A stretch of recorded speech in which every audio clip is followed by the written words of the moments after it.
Gênesis capítulo 31. Jacó ficou sabendo que os filhos de Labão andavam dizendo o seguinte: Jacó está tirando tudo que é do nosso pai, é às custas do nosso pai que ele está ficando rico.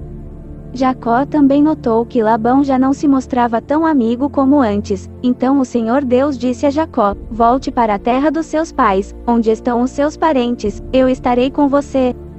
Aí Jacó mandou chamar Raquel e Leia para que viessem ao campo, onde ele estava com as suas ovelhas e cabras. Quando chegaram, ele disse: tenho reparado que o pai de vocês já não se mostra tão meu amigo como antes, mas o Deus do meu pai tem estado comigo. Vocês sabem muito bem que tenho me esforçado muito trabalhando para o pai de vocês, mas ele me tem enganado e já mudou o meu salário umas 10 vezes. Porém Deus não deixou que ele me prejudicasse, quando ele dizia: os cabritos com manchas serão o seu salário. Aí as fêmeas tinham crias manchadas, e, quando ele dizia: os cabritos listados serão o seu salário, aí as crias saíam todas listadas.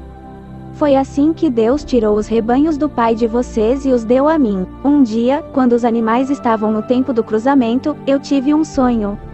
Eu vi que os bodes que cobriam as fêmeas eram listados, malhados e manchados. O anjo de Deus me chamou pelo nome, e eu respondi: aqui estou. Então ele continuou: veja, todos os bodes que estão cruzando são listados, malhados e manchados. Eu estou fazendo com que isso aconteça porque tenho visto o que Labão está fazendo com você. Eu sou o Deus que apareceu a você em Betel, onde você me dedicou uma pedra, derramando azeite sobre ela, e onde você me fez uma promessa. Agora prepare-se. Saia desta terra e volte para a terra onde você nasceu. Então Raquel e Leia responderam: não sobrou nada para herdarmos do nosso pai, ele nos trata como se fôssemos estrangeiras. Ele até nos vendeu e depois gastou todo o dinheiro que recebeu como pagamento. Toda a riqueza que Deus tirou do nosso pai é nossa e dos nossos filhos. Portanto, faça tudo o que Deus mandou.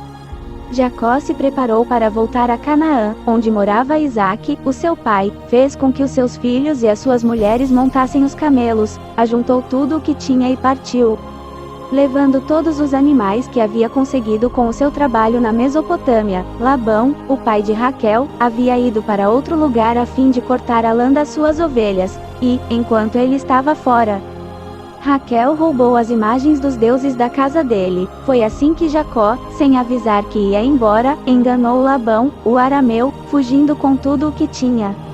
Atravessou o rio Eufrates e foi na direção da região montanhosa de Gileade. 3 dias depois Labão ficou sabendo que Jacó havia fugido. Ele reuniu os seus parentes e foi atrás de Jacó. 7 dias depois, Labão alcançou Jacó na região montanhosa de Gileade. Naquela noite Deus apareceu num sonho a Labão, o arameu, e disse: cuidado, não faça nada a Jacó. Labão alcançou Jacó na região montanhosa de Gileade, onde ele estava acampado, e Labão e os seus parentes acamparam no mesmo lugar. Aí Labão disse a Jacó: por que foi que você me enganou, levando as minhas filhas como se fossem prisioneiras de guerra? Por que você me enganou, fugindo desse jeito, sem me dizer nada? Se você tivesse falado comigo, eu teria preparado uma festa alegre de despedida, com canções acompanhadas de pandeiros e de liras. Você nem me deixou beijar os meus netos e as minhas filhas.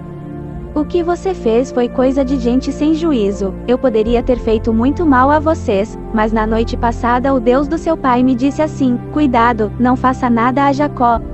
Eu sei que você foi embora porque tinha saudades de casa, mas por que foi que você roubou as imagens dos deuses da minha casa? Jacó respondeu: eu fiquei com medo, pois pensei que o Senhor ia me tirar as suas filhas à força. Mas, se o Senhor achar as suas imagens com alguém aqui, essa pessoa será morta. Os nossos parentes são testemunhas. Se o Senhor encontrar aqui qualquer coisa que seja sua, pode levar. Acontece que Jacó não sabia que Raquel havia roubado as imagens. Labão entrou na barraca de Jacó, depois na de Leia e depois na das 2 escravas, porém não encontrou as suas imagens. Então foi para a barraca de Raquel. Aí ele procurou em toda parte, porém não achou nada, pois Raquel havia posto as imagens numa sela de camelo e estava sentada em cima. Ela disse ao pai: o Senhor não fique zangado comigo por eu não me levantar, mas é que estou menstruada. Foi assim que Labão procurou as suas imagens, sem as encontrar. Aí Jacó ficou zangado, ele disse a Labão: o que foi que eu fiz de errado?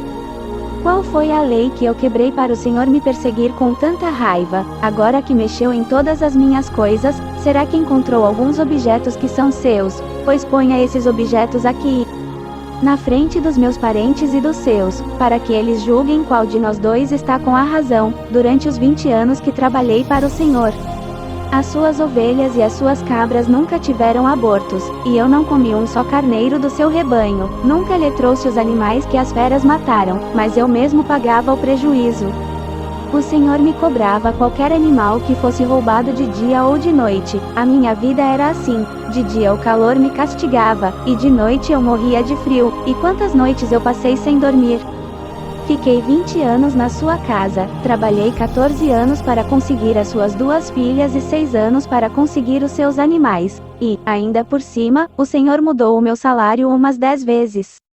Se o Deus dos meus antepassados, o Deus de Abraão, o Deus a quem Isaque temia, não tivesse estado comigo, o Senhor teria me mandado embora com as mãos vazias.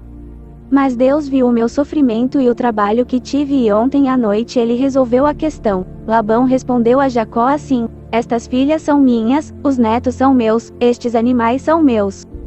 E tudo o que você está vendo é meu. Agora, como não posso fazer nada para ficar com as minhas filhas e com os filhos que elas tiveram, estou disposto a fazer um trato com você. Vamos fazer aqui um montão de pedras para que lembremos desse trato. Então Jacó pegou uma pedra e a pôs de pé como se fosse um pilar.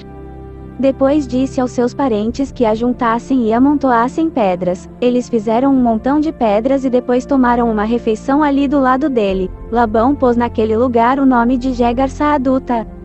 E Jacó o chamou de Galeede. Depois Labão disse: este montão de pedras servirá para que nós dois lembremos desse trato. Foi por isso que aquele lugar recebeu o nome de Galeede. E também teve o nome de Mispa porque Labão disse: que o Senhor Deus fique nos vigiando quando estivermos separados um do outro. Se você maltratar as minhas filhas ou se você casar com outras mulheres, mesmo que eu não saiba o que está acontecendo, lembre que Deus está nos vigiando. Aqui estão as pedras e o pilar que coloquei entre nós dois. O montão de pedras e o pilar são para lembrarmos desse trato. Eu nunca passarei para lá deste pilar para atacá-lo. E você não passará para cá deste montão de pedras e deste pilar para me atacar. O Deus de Abraão e o Deus de Naor será juiz entre nós. Então Jacó fez um juramento em nome do Deus a quem Isaque, o seu pai, temia. Ele ofereceu um animal em sacrifício ali na montanha e convidou os seus parentes para uma refeição. Naquela noite eles comeram e dormiram ali na montanha. Na manhã seguinte Labão se levantou bem cedo, beijou as suas filhas e os seus netos e os abençoou, e depois foi embora, voltando para a sua terra.